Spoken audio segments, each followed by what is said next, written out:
Vi vil fortælle lidt om amerikansk exceptionalisme. Og selve begrebet er jo den grundidé, at det amerikanske folk er sådan et særligt udvalgt folk, og man nok må sige har en temmelig høj opfattelse af sig selv.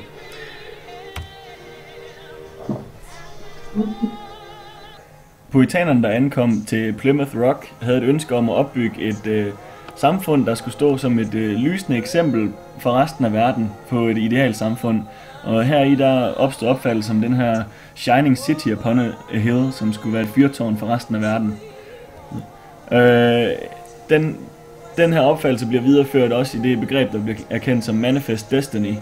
Og det er meget godt symboliseret i billedet her, hvor man ser frihedskvinden med forfatningen i hånden, der forviser mørket og bringer lyset til resten af USA, og her i ses den første ekspansion af kolonierne også.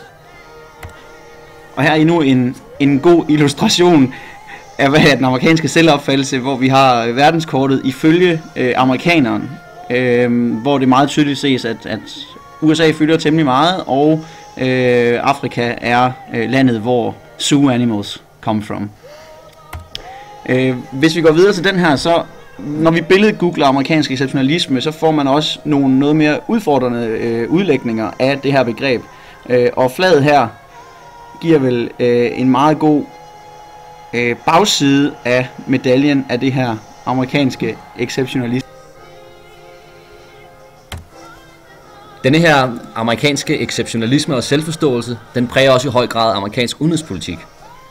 Og det kan man blandt andet se med den her forståelse af den demokratiske mands byrde, altså at USA spreder selvfølgelig det amerikanske demokrati til resten af verden.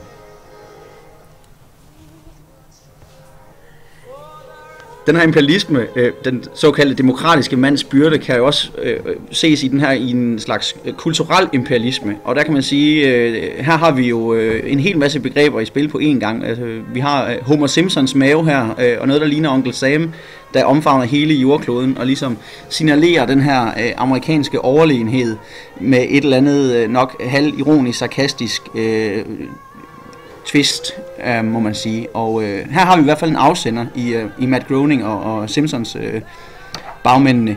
Men mange af de billeder, man finder via den her en Google-søgning, det bliver meget svært faktisk at sige, hvem det præcis er.